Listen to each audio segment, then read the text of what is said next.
तो पिछले टॉपिक में हम लोग देखे कि कैसे ईएफ एंटिटी फ्रेमवर्क कोर को अपने प्रोजेक्ट के अंदर सेटअप करते हैं। उसको सेटअप इसलिए बोला जा रहा है क्योंकि वो एक बार करना पड़ता है। चाहे वो डीबी कॉन्टेक्स्ट बनाना है, एक बार बनाना है, चाहे आपको जेसन फाइल के अंदर कॉन्फ़िगरेशन स्ट्रिंग या connection configuration information connection string add करना है, एक बार करना है। program.cs में जो कोड ऐड करना पड़ता है वो एक बार करना पड़ता है। माइग्रेशन भी जनरली लोग एक बार करता है, अगर फ्यूचर में कोई चेंजेस हुआ तो एक बार करना पड़ेगा। लेकिन अब जब इसको एंटिटी फ्रेमवर्क हम लोग बनाए किस लिए, ताकि डेटाबेस में डेटा डाला जा सके जिसको बोलते हैं क्रिएट, डेटा निकाला जा सके जिसको बोलते हैं रीड, डेटा चेंज किया जा सके जिसको बोलते हैं अपडेट, और डेटा डिलीट किया जाए उसको क्या बोलते हैं डिलीट। तो इसी को शॉर्ट में CRUD ऑपरेशन बोलते हैं, CRUD, create, read, update and delete. तो CRUD कोई टेक्नोलॉजी नहीं है, CRUD एक थ्योरेटिकल कॉन्सेप्ट है जहां पे आप कहीं पे भी डेटा स्टोर करते हैं, निकालते हैं, डिलीट करते हैं या चेंज करते हैं। तो कोई भी एप्लीकेशन में ऐसा काम होता है तो उस प्रोसेस को क्या बोलते हैं, CRUD ऑपरेशन। तो CRUD में जो पहला पढ़ेंगे वो पढ़ेंगे लोग रीड। क्या पढ़ेंगे, रीड। लेकिन रीड करने के लिए डेटाबेस में तो हमारे पास डेटा होना चाहिए। तो चलो डेटाबेस में डेटा डाल लेते हैं। डेटाबेस में डेटा डालने के लिए आप क्या कर सकते हैं, अगर अभी देखें तो ये पूरा का पूरा टेबल खाली है मेरा, जो हम लोग पिछला टॉपिक में बनाए। अब एक तरीका है, क्या तो इंसर्ट स्टेटमेंट लिख के डाल दीजिए, और नहीं शॉर्टकट में डालना चाहते हैं बिना कोड लिखे तो भी एसक्यूएल सर्वर में कर सकते हैं। कैसे, हम लोग वो क्या करेंगे, डेटाबेस को एक्सपेंड करेंगे और टेबल पे राइट क्लिक करेंगे और यहां मालूम है क्या करेंगे, यहां लिखेंगे एडिट टॉप 200 रोज। ये देखो टेबल जैसा खुल जाएगा, जैसे डेटा एंट्री होता है ना एक्सेल में, तो ऐसा खुल जाएगा। रोल नंबर डालने का जरूरत नहीं है, या डालना चाहो तो डाल भी सकते हो, नहीं भी डालोगे तो अपने आप आ जाएगा, क्योंकि प्राइमरी की आईएनटी है तो 1 से शुरू हो जाएगा। नेम आकाश कुमार, देखो एक्सेल जैसा एंट्री हो रहा है, ये रेड आ रहा है, उससे लेना देना नहीं है। मेल, जेंडर में क्या दे देंगे, मेल। डेट ऑफ बर्थ,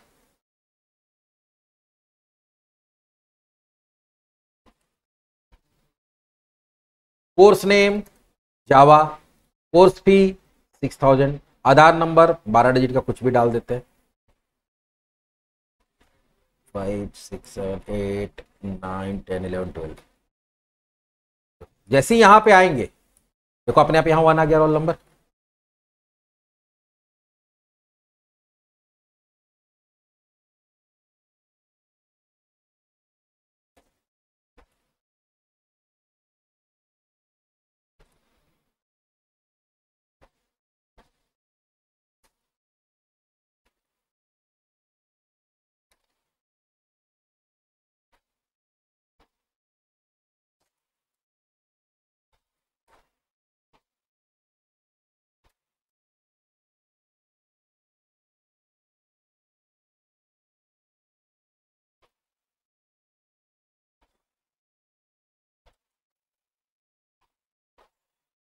पांच स्टूडेंट का डिटेल डाल देते हैं।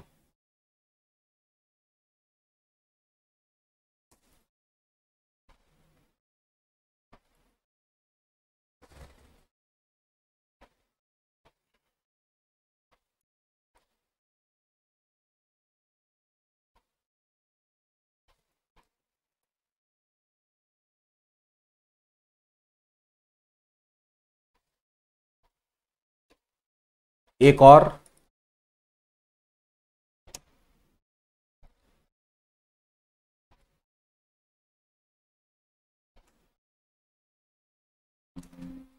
डबल 1 हो गया।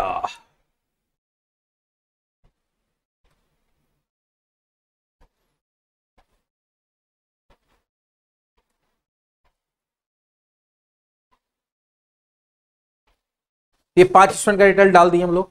एक बार चेक भी कर लेते कि डेटा सेव हुआ कि नहीं हुआ। यहां क्या करेंगे, select asterisk from student, data आ गया। अब डेटा एक बार डेटाबेस में आ गया, इसको रीड करके लाना है कहां पे, हमको अपने किसी व्यू में। तो ज्यादा अच्छा कौन सा होगा, हम लोग होम कंट्रोलर में इंडेक्स व्यू होता ही है वहीं पे लाएंगे। लेकिन वो काम करने से पहले कुछ चीज आपको एक्स्ट्रा कोड लिखना पड़ता है, कहां पे, कंट्रोलर के अंदर, क्योंकि अपने कंट्रोलर को लिंक करना पड़ेगा किसके साथ, डीबी कॉन्टेक्स्ट के साथ। जब तक नहीं करेंगे तब तक वहां से डेटा आएगा जाएगा नहीं मेरे कंट्रोलर में। तो पहले कुछ एक्स्ट्रा कोड होता है उसको हटा देता है, या तो डिलीट कर दो या तो कमेंट में डाल दो। ये लॉगर वाला जो कोड होता है ये फालतू कोड है, अब इसका हम लोग को कोई जरूरत नहीं है, तो इसको हटा देंगे। उसके बाद जैसे देखोगे यहाँ पे लॉगर का एक ऑब्जेक्ट बना हुआ है, वैसे ही तुमको डीबी कॉन्टेक्स्ट का ऑब्जेक्ट बनाना पड़ेगा। Same private read only, read only मतलब सिर्फ उससे डेटा निकाला जा सकता है, उसमें फिलहाल वो ऑब्जेक्ट से डेटा, मतलब ये हो गया तुम्हारा, इसमें कोई ऑब्जेक्ट में कोई चेंजेस नहीं कर सकते हैं। उसके बाद मेरा क्या है, स्टूडेंट डीबी कॉन्टेक्स्ट क्या है? स्टूडेंट डीबी कॉन्टेक्स्ट का एक ऑब्जेक्ट बनाना होगा हम लोग को, ठीक है। ऑब्जेक्ट का नाम कुछ भी दे सकते हैं, मान लो यहां दे दिए एसटी, क्या दे दिए? एसटी। ये पहला काम हमारा क्या हो गया, एक ऑब्जेक्ट बना लिए, किसका? तुम्हारा, क्योंकि जो भी डेटा जाएगा किसके थ्रू जाएगा? डीबी कॉन्टेक्स्ट के थ्रू, तो उसका ऑब्जेक्ट हमारे पास होना चाहिए।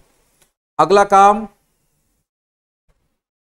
इस क्लास का होम कंट्रोलर का एक क्या बनाना पड़ता है? कंस्ट्रक्टर। क्या बनाना पड़ता है? कंस्ट्रक्टर। कंस्ट्रक्टर कैसे बनाते हैं? पब्लिक होम कंट्रोलर, ठीक है।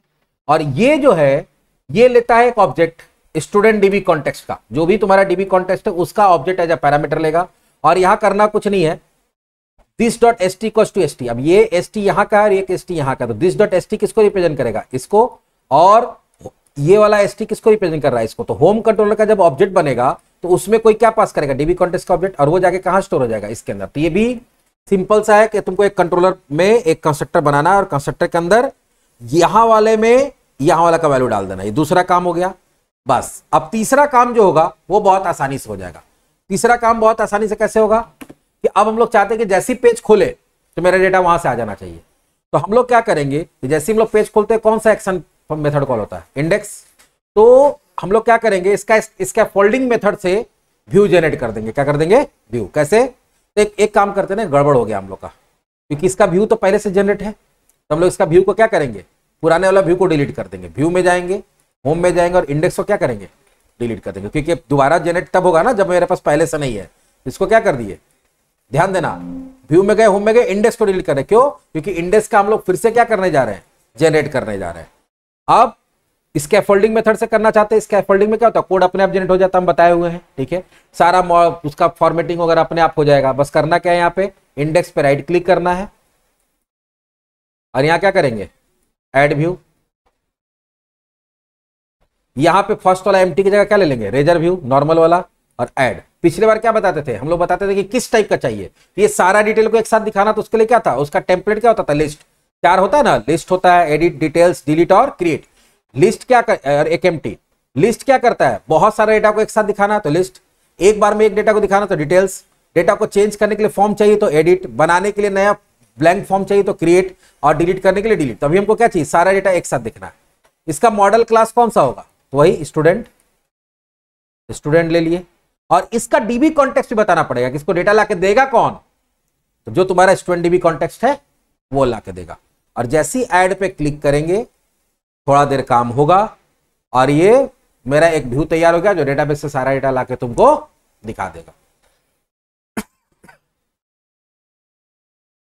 इसमें मेन तुमको यही कोड ऐड करना है, ये दोनों, बाकी चीज तुम लोग पहले से सीखे हुए हैं। कि अगर आपको किसी भी कंट्रोलर को डेटाबेस कॉन्टेक्स्ट के साथ कम्युनिकेशन कराना है तो आपको उसका एक ऑब्जेक्ट बनाना पड़ेगा और एक क्या बनाना पड़ेगा, उस कंट्रोलर का ऑब्जेक्ट बना, सॉरी कंस्ट्रक्टर बना के उसमें कॉन्टेक्स्ट का ऑब्जेक्ट पास करके और इसका वाला वेरिएबल को इसके वाले में डालना पड़ेगा।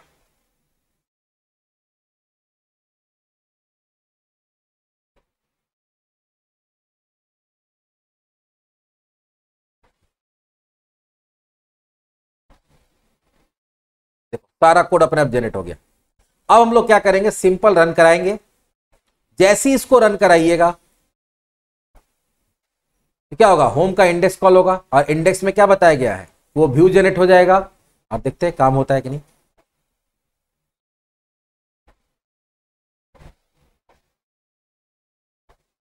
मेरा डेटाबेस का डेटा यहां पे आता है या नहीं आता।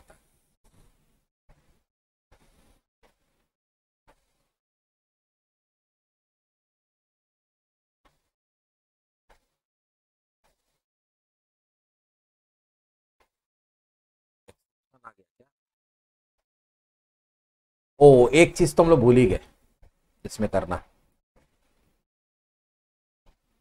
यहां पे बोल रहा है कि मॉडल में कुछ आ ही नहीं रहा है। मॉडल में इसलिए नहीं आ रहा है क्योंकि हम लोग मॉडल पास किए नहीं है। जब व्यू कॉल होगा तो व्यू से हमको वहां से डेटा भेजना पड़ेगा। तो वो एक्सेप्शन इसलिए आया क्योंकि हम लोग अपने कंट्रोलर से व्यू को डेटा पास ही नहीं कर रहे हैं। तो व्यू को डेटा पास कैसे करेंगे, उसके लिए करना पड़ेगा, एक ऑब्जेक्ट बनाना पड़ेगा लिस्ट का। किसका ऑब्जेक्ट बनाना पड़ेगा, लिस्ट। अब हमारा जो स्टूडेंट कॉन्टेक्स्ट है, स्टूडेंट कॉन्टेक्स्ट का ऑब्जेक्ट करना है एसटी। एसटी के पास एक कलेक्शन है किस नाम से, स्टूडेंट्स के नाम से। यहां पे क्या देंगे, यहां पे देंगे हम लोग lst dot students dot list के फॉर्म में कन्वर्ट करने के लिए करना पड़ता है टू लिस्ट। तो अब हमारे पास क्या है कि हम बताए थे क्या कि ये डीबी कॉन्टेस्ट क्या करता है, जैसे ही डेटाबेस से कनेक्शन होगा वो सारा डेटा लाके कहां स्टोर कर लेता है, इसमें। और ये किस क्लास का मेंबर है, डीबी कॉन्टेस्ट क्लास का मेंबर है, ध्यान से समझो। तो अगर इसको यूज करना पड़ेगा तो इसका ऑब्जेक्ट यूज करना पड़ेगा। तो इसका ऑब्जेक्ट तो हम लोग होम में बनाए थे ना, इसका ऑब्जेक्ट होम में बनाए हैं ना हम लोग।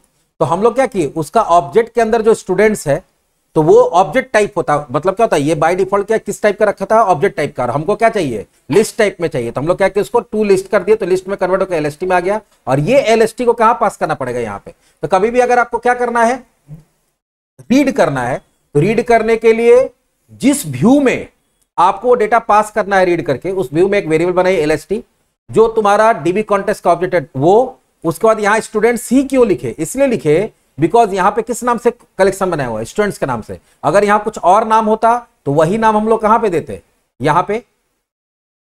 और डॉट टू लिस्ट क्यों कर रहे हैं, क्योंकि जो व्यू है उसको डेटा लिस्ट के फॉर्म में चाहिए। और ये डेटा किस फॉर्म में रिटर्न करेगा, क्योंकि इसका डेटा टाइप क्या है, डीबी सेट। ये डीबी सेट में रिटर्न कर देगा। तो हमको उसको लिस्ट में डेटा चाहिए, इसलिए उसको कन्वर्ट करने के लिए, टाइपकास्ट करने के लिए टू लिस्ट कर दिए। तो लिस्ट में कन्वर्ट होकर एलएसटी में आ गया। और फिर उसी लिस्ट को कहां पास कर देंगे हम लोग, व्यू में पास कर देंगे। व्यू को जब मिल जाएगा तो व्यू देखो कर क्या रहा है, व्यू के अंदर लूप चलता है। एक्चुअली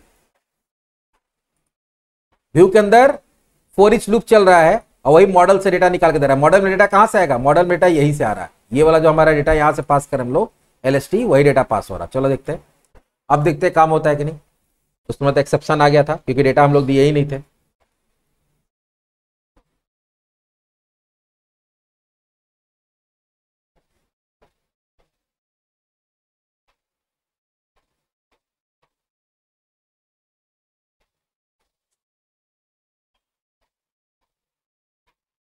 देखो सारा डेटा आ गया वहां से, यही सारा डेटा डाला हुआ ना। चलो एक और डेटा डालते हैं, फिर इसको रिफ्रेश करते हैं।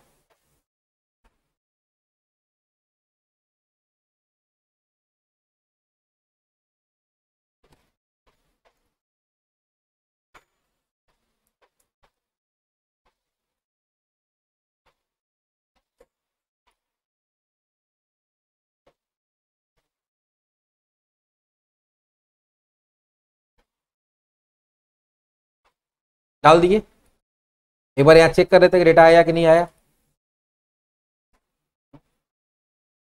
अच्छा यहाँ नीचे नहीं गया ना, डालने के बाद नीचे जाना पड़ता है तब वो सेव होता है। आ गया। अब यहाँ पेज को रिफ्रेश करते हैं, डेटाबेस में डेटा हो रहा है। यहाँ पे जैसे रिफ्रेश कर रहे क्या कर रहा है, नया डेटा आया। ये मेरा क्या हो गया, ये हो गया रीड। क्या हो गया, अब अगले क्लास हम लोग क्या पढ़ेंगे, क्रिएट। हम यहाँ क्रिएट न्यू में करेंगे, मेरा फॉर्म खुल जाएगा। और फॉर्म जब खुलेगा वहां से जो डेटा डालेंगे वो डेटा मेरा जाके कहां सेव हो जाएगा, डेटाबेस में। ठीक है, तो आज इतना ही रहने देते हैं। तो आज हम लोग सेटअप देख लिए पिछला वीडियो में, और इधर हम लोग क्या देख लिए, रीड ऑपरेशन। रीड करने के लिए दो तीन चीज ध्यान देना है आपको। जिस भी कंट्रोलर के अंदर रीड करना है उस कंट्रोलर के अंदर डीबी कॉन्टेस्ट का ऑब्जेक्ट बनाना होगा इस तरह से।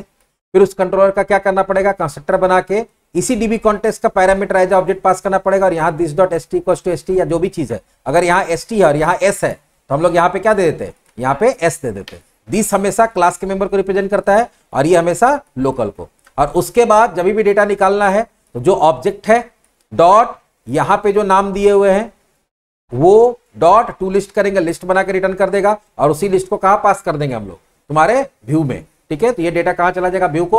अब व्यू में किसका फोल्डिंग से ऑलरेडी कोड जनरेट है, वो डेटा को निकाल के क्या करेगा, प्रिंट कर देगा। नहीं तो तुम खुद से चाहो तो खुद से भी मेथड बना के वहां पे प्रिंट, अगर तुमको और कोई फॉर्मेट चाहिए तो फिर अपने से भी डिजाइनिंग कर सकते हो, डिजाइनिंग करके प्रिंट जैसे कराना करा सकते हो। तो इसमें इतना ही। तो आज हमारा ये इस वीडियो में हो गया रीड।